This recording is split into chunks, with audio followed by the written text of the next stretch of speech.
السلام علیکم ورحمۃ اللہ وبرکاتہ۔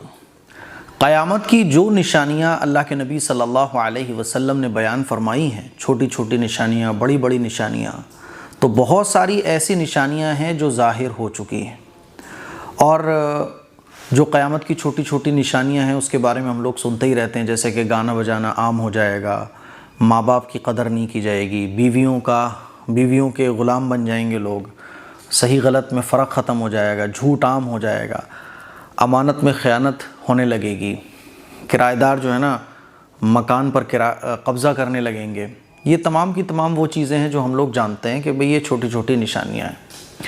کچھ ایسی نشانیاں بھی ظاہر ہو رہی ہیں اور ہو چکی ہیں جن کا ذکر عام طور پر نہیں کیا جاتا ہے اور جن کے بارے میں ہم لوگ جانتے بھی نہیں ہیں۔ جیسے ایک نشانی اللہ کے نبی صلی اللہ علیہ وسلم کی حدیث سے جو میں نے پڑھی، تو وہ آج کل کے ٹائم پہ بالکل فٹ بیٹھتی ہے۔ وہ نشانی کون سی ہے؟ دجال کے نکلنے سے پہلے کچھ دھوکے کے سال آئیں گے۔ دھوکے کے سال کیسے؟ آپ وہ حدیث سنیے جو حضور علیہ الصلوۃ والسلام کی ہے، تو آپ پورا آج کل کے ٹائم میں جو دنیا میں چل رہا ہے آپ بڑے آسانی سے سمجھ جاؤ گے۔ اللہ کے نبی صلی اللہ علیہ وسلم نے ارشاد فرمایا کہ دجال کے نکلنے سے پہلے کچھ دھوکے کے سال آئیں گے۔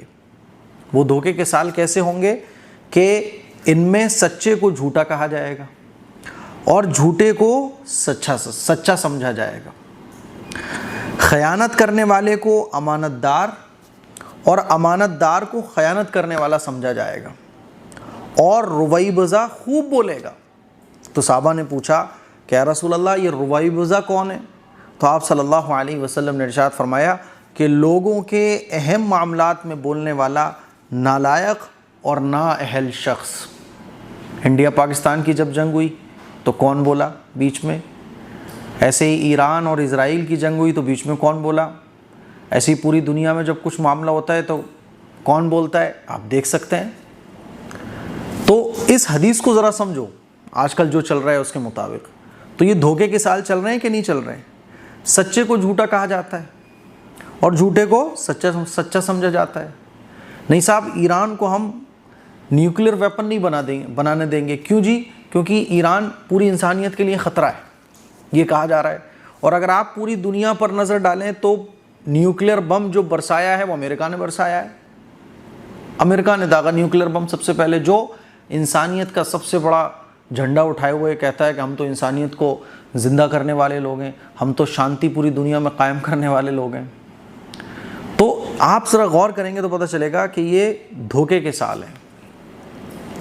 اور ایک حدیث میں آپ کو اور سنانا چاہتا ہوں۔ اصل میں قرآن مجید کی تفسیر میں اسٹوڈنٹس کو پڑھا رہا تھا، تو قرآن مجید کی تفسیر پڑھاتے ہوئے بنی اسرائیل کے واقعات اللہ تعالیٰ نے جو قرآن مجید میں بیان کیے ہیں، تو بنی اسرائیل نے بہت نالائقیاں کی، پیغمبروں کو قتل کیا، پیغمبروں کو ستایا، اللہ کی نافرمانی کی۔ توریت موسیٰ علیہ السلام لے کر آئے تو کہنے لگے ہم کیسے مان لیں کہ یہ اللہ کا کلام ہے؟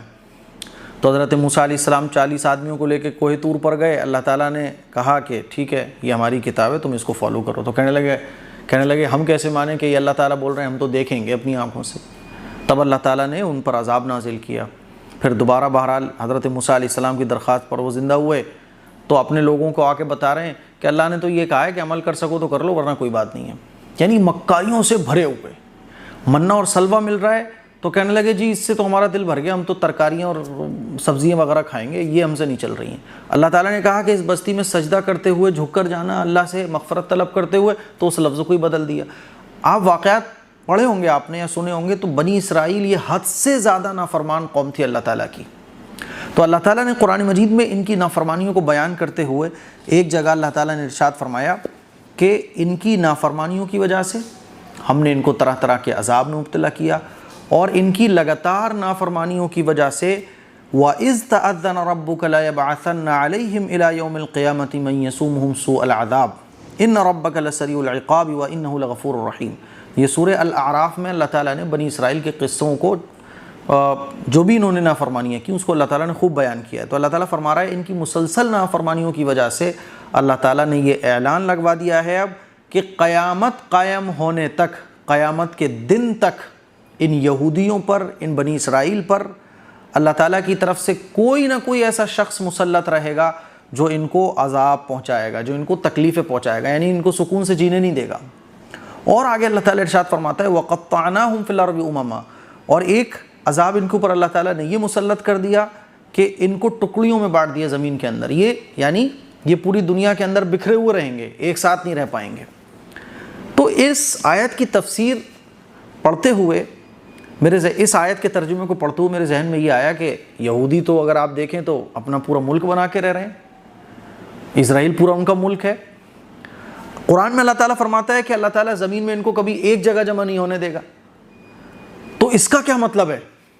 تو پھر میں نے حدیثوں کو تلاش کرنا شروع کیا، تو ایک حدیث جو مجھے نظر آئی، اور اس حدیث کو پڑھنے کے بعد آپ کو بھی سکون ملے گا۔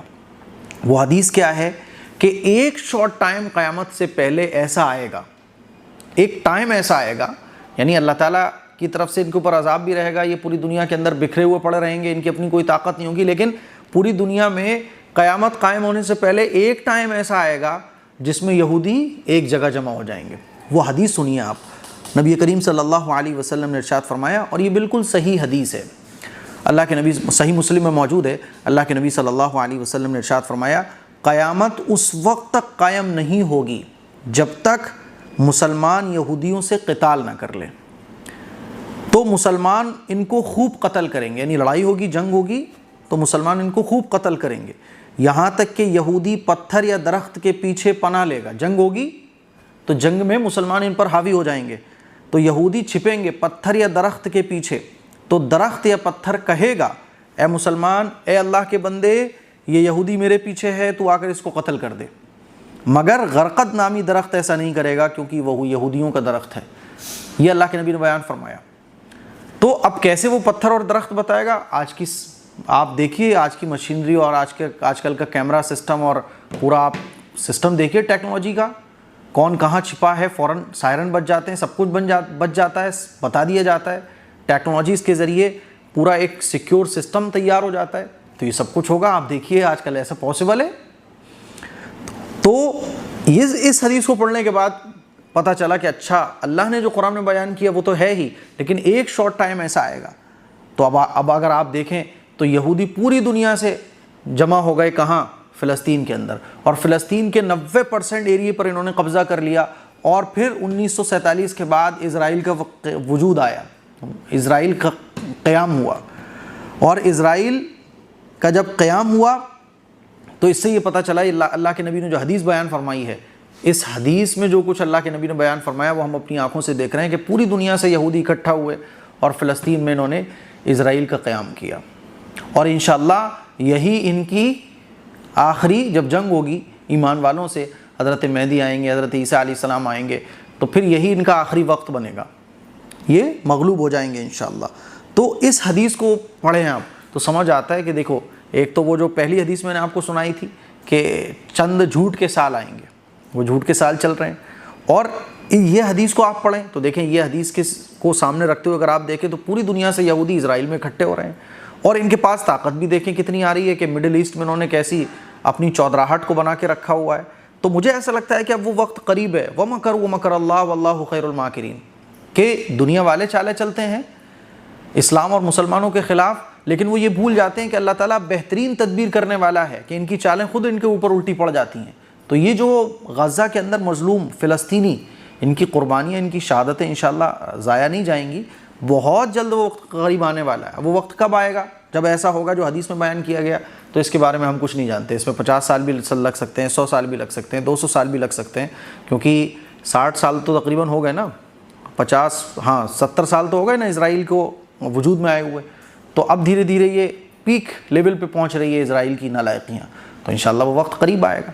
تو حدیث اور قرآن کی روشنی میں اگر آپ سمجھیں گے تو پوری دنیا کے حالات آپ کو سمجھ میں آئیں گے، اور آپ بالکل ٹینشن نہیں لو گے کہ بھائی یہ سب تو ہونا ہے۔ ہاں، ہمیں ظلم کے خلاف سچائی کے لیے قربانیاں پیش کرنی ہے، آواز اٹھانی ہے۔ تو مجھے امید ہے چند باتیں آپ کو سمجھ آئی ہوں گی، اس کلپ کو شیئر کریں۔ السلام علیکم ورحمۃ اللہ وبرکاتہ۔